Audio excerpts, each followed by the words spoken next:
Hi Taurus, thank you sa mga likes and subscriptions from Taurus. Tingnan natin energy nyo, Taurus, for today. Karma. So, tingnan natin ang current energy for Taurus. Current energy po for Taurus. Three of Swords, Six of Pentacles, Eight of Pentacles, Hermit,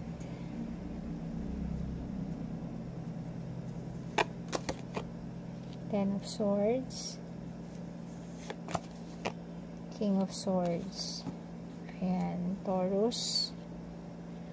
Etong connection na to, binibreadcrumb ka. Kung ano lang yung hinihimo, yun ang ibibigay sa'yo. Parang sobrang tipid. Ayan. Tipid na tipid. Kaya,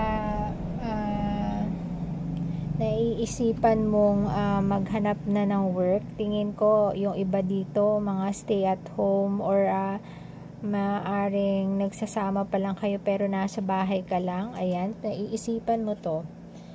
And dahil nasasaktan ka na o sa current situation nyo na parang hindi ka nabibigyan ng importance, gusto mo nang lumayo, magpakalayo-layo muna.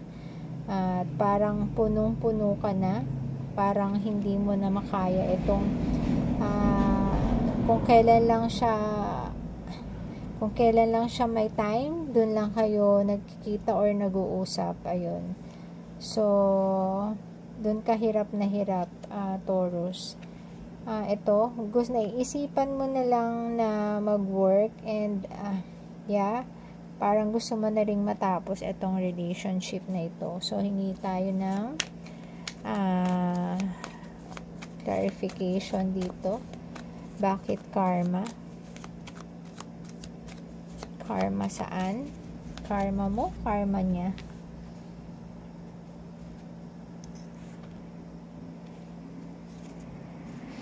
Ayan, Taurus, clarification po.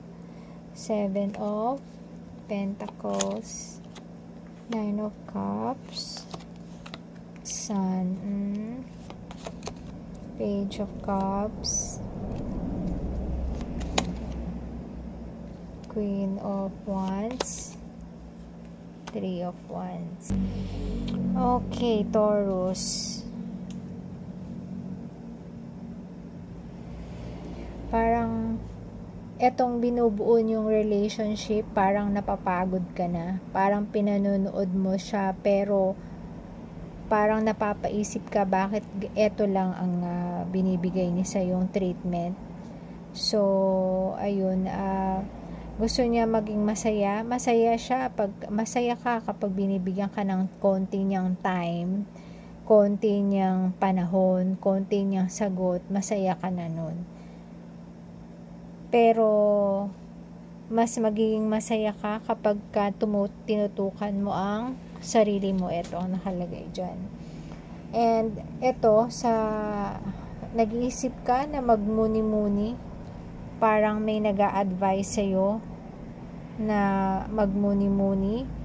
Kasi parang pagod ka na sa mga ginawa niya. Maaaring one time baka nang babae na siya before or meron siyang bisyo, ganyan. Meron siyang, hindi lang naman babae. Minsan, pwede ring sobra, kung ano man nagawa niya sa yung malala. Maaaring puro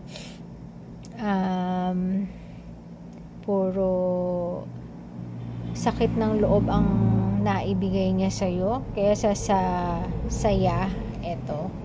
Kaysa saya, kasi sobrang konti ng saya nito.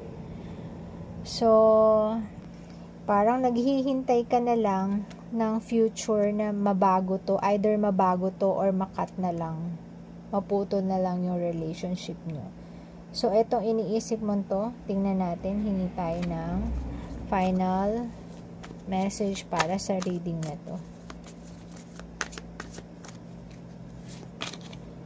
Knight of Wands. Page of Wands. 8, puro wands. Okay. Ito nakalagay dito na darating yung time, yung karma niya, maibibigay mo. Ikaw ang magbibigay ng karma sa kanya if magte-take ka ng action agad. Agad-agad. Ito, sobrang tagal na ng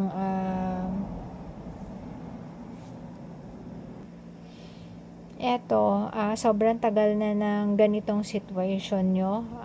Panahon na daw para tulukan mo. And yeah, hindi naman ina-advise na talikuran mo itong connection na to. Kundi, lagyan mo lang, lagyan mo ng inspiration yung sarili mo. Siguro, itong nakikita mo dito na gusto mong gawin, ng sarili mo, sa sarili mo, ito gusto mong gawin, ito yung magbibigay buhay sa iyo, at hindi mo alam, pwedeng maging buhay din ito or maging inspiration to sa inyong relationship, and yun yung maging karma niya na para pagtuunan ka niya ng pansin. So ito daw, gawin mo and be inspired, and it's either ito, mag-open ka ng communication sa mga gusto mong mangyari. Ito sa mga future, gusto mo ng halimbawa mag-work na ulit, ito makipag-communicate ka, and ipaliwanag mo sa kanya na gusto mo na ng ibang routine, napapagod ka na sa routine mo, gusto mo na ulit bumalik sa trabaho, kaya sinasabi mo sa kanya to kasi gusto mo ng ayaw mo na ng ganitong routine, parang napapagod ka na. So, ang iba naman sa inyo, hindi work ang gustong gawin. Maaaring kasi yung magbibigay ng liwanag sa buhay mo, yung iba gagawa ng charity works, projects. So, gusto mo yung ganong mga gawain na alam mong ikabubuti ng tao, na alam mo naman na may balik sa inyo. Ayan. Yun ang tingin ko dito sa reading na to.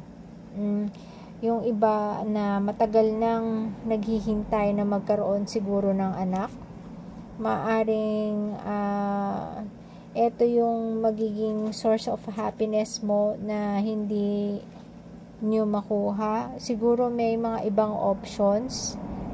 Maraming mga bata dyan na nangangailangan ng kalinga ng pamilya. So, pwede nyo siguro yung gawing options, and lahat ng tulong na maibibigay nyo sa kapwa nyo ay may babalik naman din sa inyo na karma.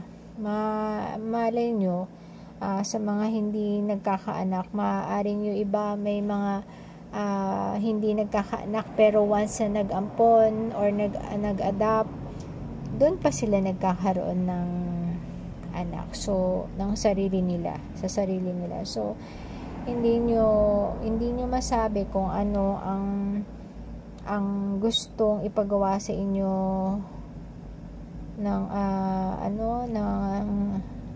ng Diyos. So, huwag kayong matakot na tumulong, dahil lahat naman ng ibinibigay nyo sa kapwa nyo ay babalik din sa inyo. So, ayun muna, Taurus. So, maraming salamat. If ever naka-resonate or nagustuhan, pa-like naman. Thank you. God bless.